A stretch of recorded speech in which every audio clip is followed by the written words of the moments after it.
हूँ आई बाबा काली बीर की गल चला जी। मेही पाथर राजा ये राजा माई पाथर जिस टाइम का त्यागी अज बाबा काली बीर की जगह है साढ़े बजुर्गों उत्थें कीता ओह्दे कन्नै एक त्रै लड़ियां सौंगल आई एक सिद्ध आया। सिद्ध मतलब? सिद्ध एक बजुर्ग हा 7 फुट कद हा ठीक है। कपड़ा भी उन्हें लाया बोरियां। अच्छा बाल एडे एडे बड़े कोई हिसाब नौखन एडे एडे लंबे 7 फुट जरा बंदा हो केडी बलाओ हाँ विशाल शरीर बड़ा शरीर वो जेल्लै ओह्दे कन्नै आया ओह्दी समाधि ते जनक सिंह ओह्दे घर आह्ले कोल ओह्दी समाधि बजुर्ग साढ़े ने जेह्ड़ा राजा ने बनाई।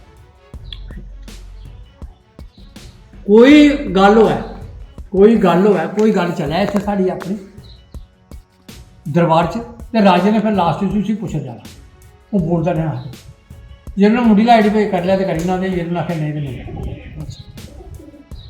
वो एड्डा बड़ा सिद्धा ओह्दी जगह बनाई इत्थै जिसलै मरी गया तो उन्हें आखेआ कि मेरी जगह भी रस्ते च इत्थै ओह्दी जगह बनाई।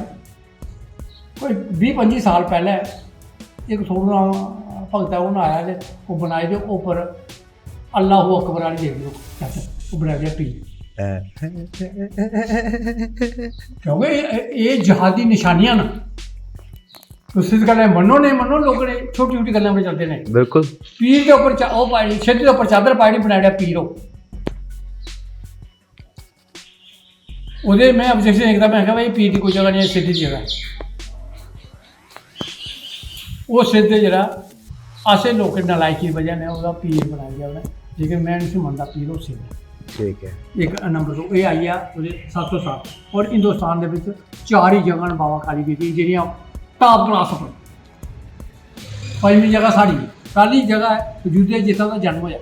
अच्छा बाबा काली बीर दूआ जी है अयोध्या बाबा काली बीर जन्म अयोध्या नंबर 1 2 श्रीनगर सैर करके जदा घोड़े करो परी महल ओह्दा दूई नंबर ठीक है। 3 राजस्थान चौथी देवा बटाला पंजवीं अम्बारा जेह्ड़ा होर कोई जगह बाबे दी परानी कोई नहीं है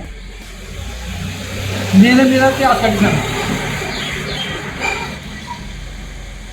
बाबा काली बीर की गल्ल जेह्ड़ी अम्बारा ओह् 700 साल पुरानी है राजा माई पासे टाइम दी है